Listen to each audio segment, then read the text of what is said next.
Hello students, now let us understand some of the important terms of electrolysis. So electrolytes and non-electrolytes, and we will understand electrodes. So what are electrolytes? Electrolytes are compounds which in the fused state or in the fused or molten is the same, fused or in the aqueous solution dissociates into ions and hence allow the passage of an electric current. Now in the previous video we have understood that electrolyte will only allow the current to pass through in the molten or in the aqueous state.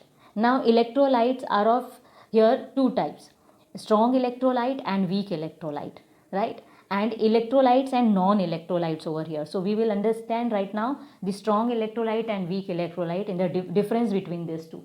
So strong electrolytes are those which will allow electric current to pass through them. So they'll allow, strong electrolyte allows large amount of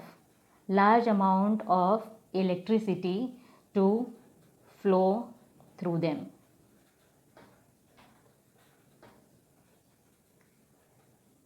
Right?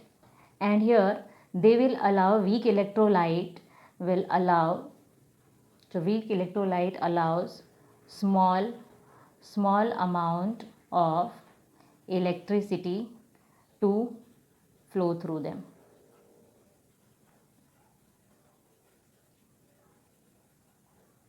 Now here, so when they are allowing large amount of electric current to flow through them, that means they are good conductor of electricity. So good conductor of electricity, and these are bad conductor of electricity, right? Now this actually is basically we can differentiate on the basis of dissociation, degree of dissociation. So here the strong electrolyte dissociates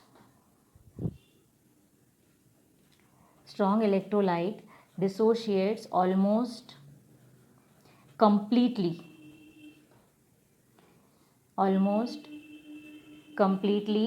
in molten, or you can say fused or aqueous state.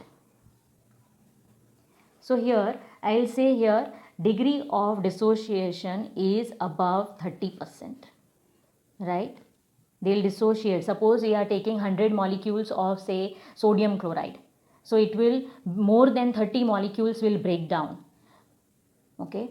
Or you can say it is actually large number of ions, so here above 90%, but for as a definition we say कि degree of dissociation is above 30%. Here it dissociates, weak electrolyte dissociates partially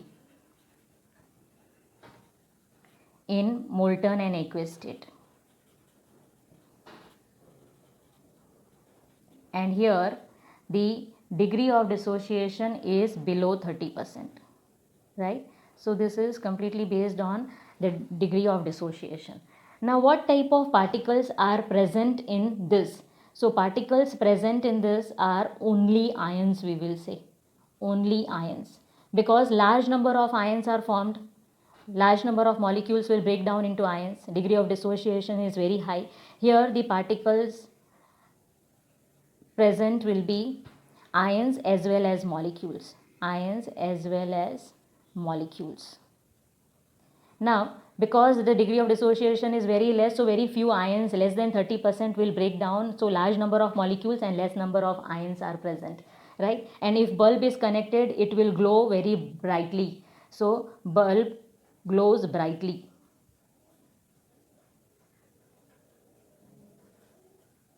And if bulb is connected, it will glow dimly, so bulb glows dimly, right?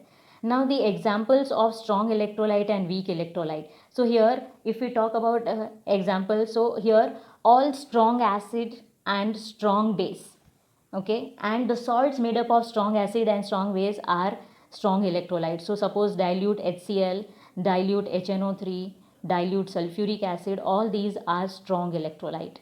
If we talk about over here the acids, in this case we have carbonic acid, okay, acetic acid, then we have formic acid. All these acids are weak acids and they are weak electrolyte. Now bases, all strong bases are strong electrolytes. For example, NaOH, KOH, LiOH, lithium hydroxide, all these in the form of solutions are strong electrolyte. In this case, if we take bases, ammonium hydroxide solution, calcium hydroxide, magnesium hydroxide, all these are weak bases, so they are weak electrolyte. Now salts made up of strong acid and strong bases are strong electrolyte. For example, NaCl in molten or in aqueous state, okay, molten and aqueous state, NaCl, right? So here if both these will react, the salt formed will be NaCl, and so I said ki salts made up of strong acid and strong base are strong electrolytes. So PbBr2 in the form of molten state, okay, then copper chloride solution, copper sulfate solution, all these are strong electrolyte. In this case we will take say ammonium carbonate, like this. If when these two, carbonic acid and ammonium hydroxide, will react, so salt made up of that will be weak electrolyte. So ammonium carbonate, sodium bicarbonate, all these sodiums, okay, carbonate. So these are the examples of weak electrolyte. Now let us understand what are non-electrolytes. So when we are saying non-electrolytes, all of you see, non-electrolytes are compound which in the fused state or in the aqueous state do not dissociate into ions.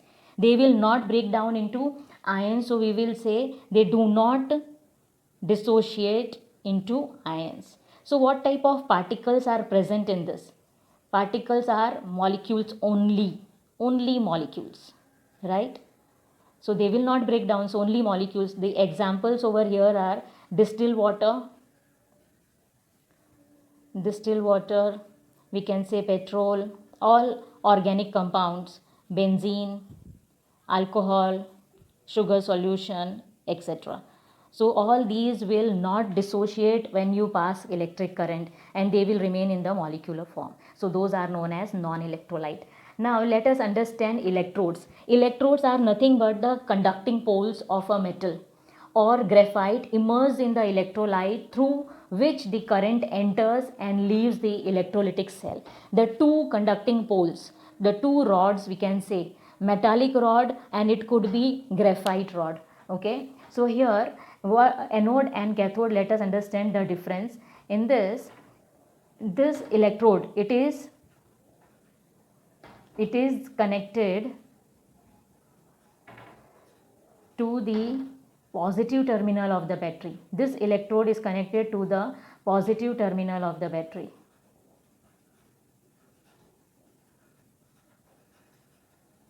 And this electrode is connected to the negative terminal of the battery.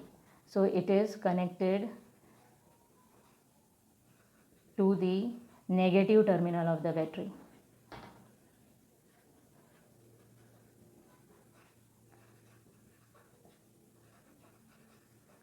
Right. Now this electrode, here we will see that anions migrate to anode. Anions are negatively charged particle and they will migrate to anode. Anode is positive electrode.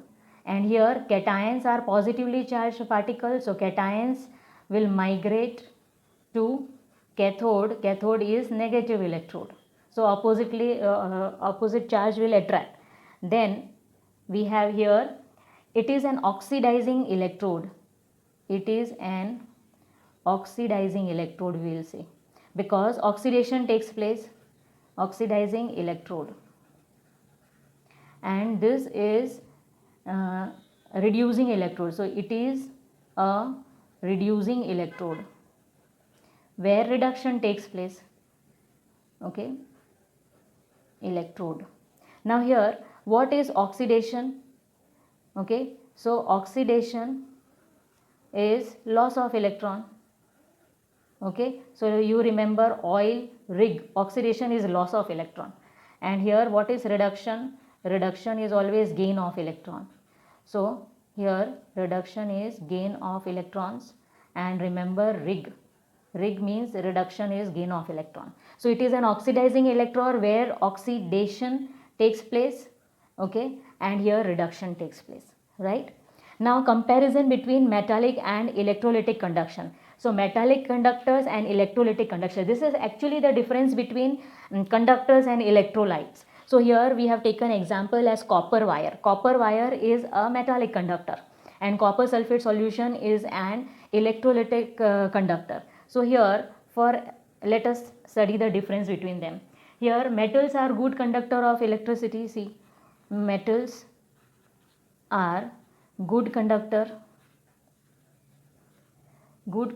of electricity in the solid state, in the solid and we can say molten state.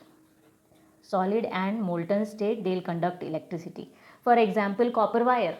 Okay, so all these metals will easily conduct electricity in solid state. And here we will say that electrolytes are good conductor of electricity. Electrolytes are good conductor of electricity in molten and aqueous state. For example, here copper sulfate solution or sodium chloride solution or sodium chloride in molten and aqueous state, it will conduct electricity. Here it is only a physical change. It is only a physical change taking place because the flow of electricity only produces heat, energy, and no new substance is formed. No new products are formed, right? Why? See, let us understand. For example, if we switch on the bulb, it will be heated up, okay, and it will produce light energy, but no new substance is formed. So similarly here, no new substance is formed, so it is physical change. It is here, this involves chemical change because chemical reaction is taking place. Chemical change as the flow of electricity decomposes the electrolyte and new products are formed. Like for example, sodium chloride will break down into sodium and chlorine, right, in molten and aqueous state. Now the next point is a current passes through a conductor. Current passes through a conductor due to the presence of free electrons. Free electrons only. This is very important, right? And here current passes through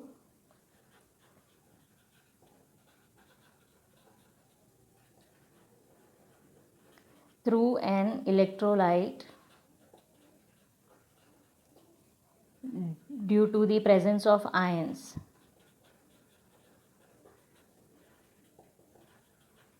So here the flow of current is due to the presence of ions and here the flow of current is due to the presence of free electrons. See, one more point we can say, there is a flow of electrons but no transfer of matter in this case. And there is a transfer of matter as ions move towards respective electrodes.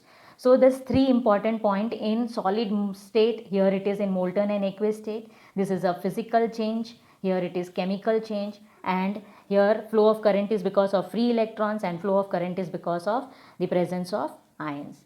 Thank you, students.